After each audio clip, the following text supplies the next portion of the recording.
going to attempt this screen recording. I think it's also recording audio.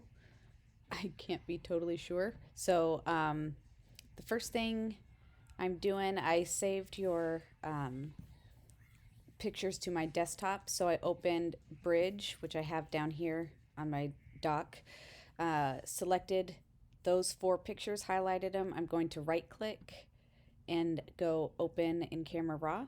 I always start in Camera Raw. First of all, these are so cute. So cute. Some general adjustments that I do virtually always, I can't say totally across the board, but almost always, is I up the contrast. I usually deepen the blacks a little bit, makes it a little more rich.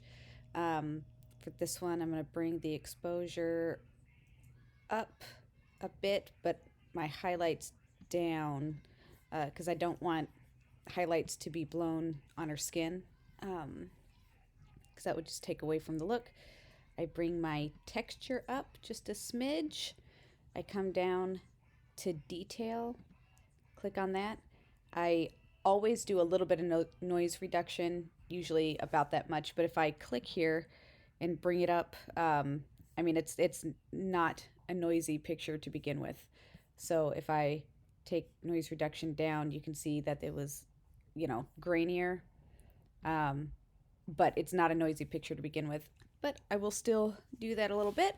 Um, Sharpening, I just leave right there. I don't want to over sharpen it at all. And then, let's see. I don't know if we need.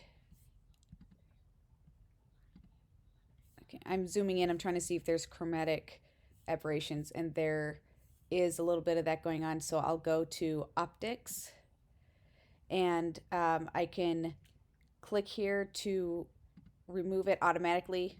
I don't know if you, I don't know, I'll toggle it on and off, and you can see on it kind of changes some of that color shifting, but I want to do more there.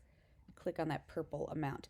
So chromatic aberration is just when there is a really high contrast between a very bright part of the image and then a very dark part, and it just, I don't know what the science is behind causing it, but most outdoor pictures in the sun will have, like a green or orange or red chromatic aberration, and it just kind of just one of those little things that helps when you take it off if you're gonna print or zoom in. So that looks good. I don't know if on the beads, I don't know if that's a chromatic aberration. Just in case, I'm gonna take the green a little bit,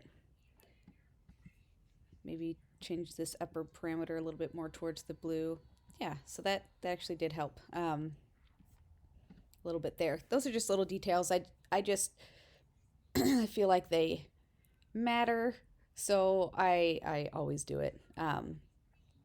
Okay, so I like that one. I want to apply those changes to all the rest of these, even though it's not really going to be appropriate all the way across the board. However, the things that I know I already want to change, like the contrast and the blacks, the smoothing, the chromatic aberration, those things are going to be the same. So leaving this one highlighted, I'll shift, click on the last one, right click, and say sync settings. These are just the default syncing settings. I like them. I've never had to change it. So then I'll press OK. And then you can see on the bottom it applied those other changes. So then I can go and adjust the actual picture appropriately for this one. Now I'm not sure what the background is on that. I'm just gonna, okay, I see. I'm gonna lighten that just a little bit so we can see the texture from it. I'm gonna bring highlights down more so that I can bring the overall exposure up without blowing those highlights. I also feel like, sorry, I'm about to burp. Oh, excuse me. I also feel like I should warm it up just a little bit, but I don't want to make her skin looking green. Because skin tones are important. Let's see. I'm also going to take an adjustment brush right here.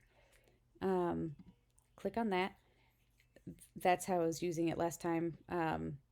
If I wanted to clear that, I would click on that arrow thingy. But I'm going to go exposure up, shadows up. I'm going to zoom in and just paint a little bit of light back into her eyes um, to help with catch lights, although she has nice catch lights. I just, sometimes, I'm telling you, nice, um, well lit eyeballs are just, they make all the difference in the world. Um, okay, so I'm going to apply those changes here across the board as well. Now it won't apply the what is this, adjustment brush. It won't apply that across the board. So if you felt like you need it, oh my goodness, that's so cute.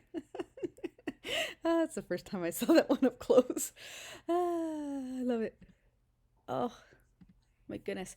So I'm going to do the same thing for these, and now when I go, it's still got the same amount of brightness there, and it's subtle, but really subtlety is very good in pictures where you're maybe not necessarily sure exactly what something is, but you know you like it. um, I struggled a lot at the beginning with subtlety. I over That's so cute. Oh, I over saturated, and I'm sure I probably still do, and I just won't know until many years from now. But I just I struggled with, yeah, subtlety. Here, this one's a little better. Here, when she looked up like that, it gave the shadowing right under her eyes and over her nose, which is not oops um, as pleasing to one's eye as maybe the shadow coming under the nose. So the light coming from more like the top down, and so something is like that may just be as simple as shifting her, I don't know, 20 degrees or something, so that the light is kind of coming trickling down as if she needed like an umbrella to cover the rain. That just gives sometimes a more aesthetically pleasing shadow set. Okay, so what I do now, I'm going to select all of them, shift click, confirmed with 4 out of 4 selected, and I'm going to press open, which for me, I think there are probably options. I don't know. Oops. Well, I guess I did it. It's going to open it directly into Photoshop. So that's what we're doing now. Slowly but surely. These pictures are just so darn cute. That one's my favorite. The little squinky of her nose and just, oh, so cute. I love that one too, though. Okay, so now they're all open. We can leave them as is, or we can.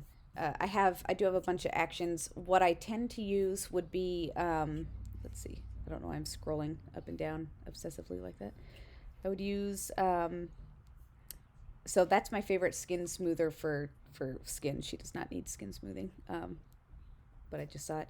So I like this top set from Twig and Olive. Okay, I like the Timeless Matte. Press play. And it just, I don't know, I like it. And these are the things that make something just very individual. And you don't have to like any specific thing. I'm going to go layer, flatten image, which is going to get me back down to just that. I want to paint a tiny bit of sharpness onto this part of the flower here.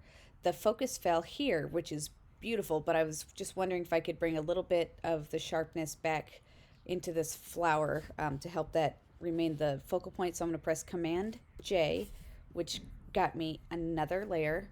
I'm going to go to Filter, Sharpen, whoopsie doopsie, Unsharp Mask. So my settings are defaulted to very sharp.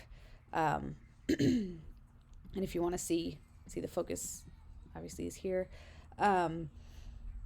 I have it defaulted to very sharp because then I can just raise and lower the opacity as I see fit. So I'm going to press OK. I'm going to add a layer mask, which is this square box with a circle in it.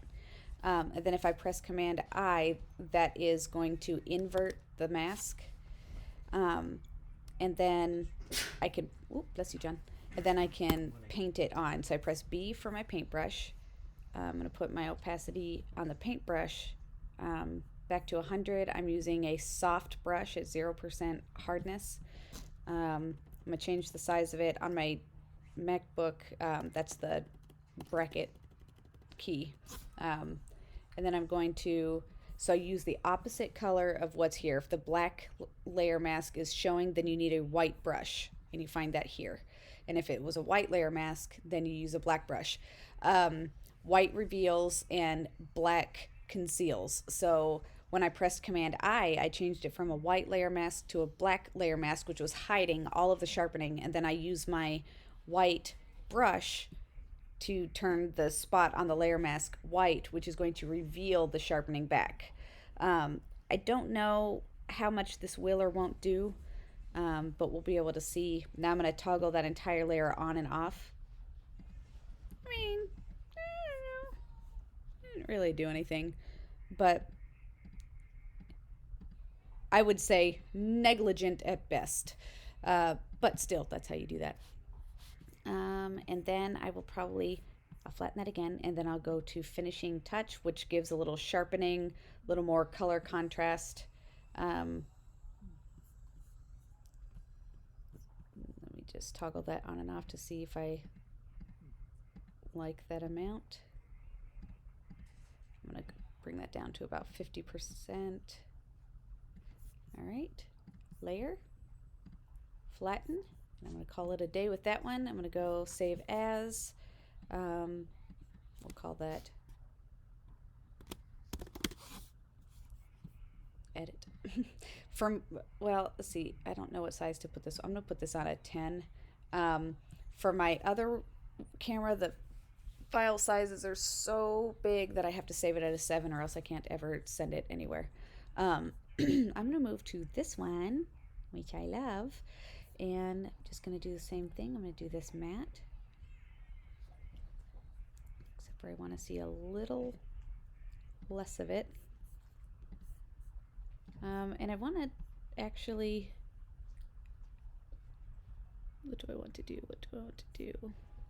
Not really hardly anything. I'm going to do that sharpening thing again though. So Command J for my layer, filter, sharpen, unsharp mask. Okay, adding my layer mask here. Command I to invert, and then I'm going to paint that sharpness back on the eyes, the eyebrows, and little here across her little mouth and her little nostrils, and let's toggle that on and off. See, that one made more of a difference. It's hard to tell, I think, but actually I see some chromatic aberration that I would like to fix on that. I'm going to flatten that layer again. I'm going to go Command J to get a new layer. I want to go back into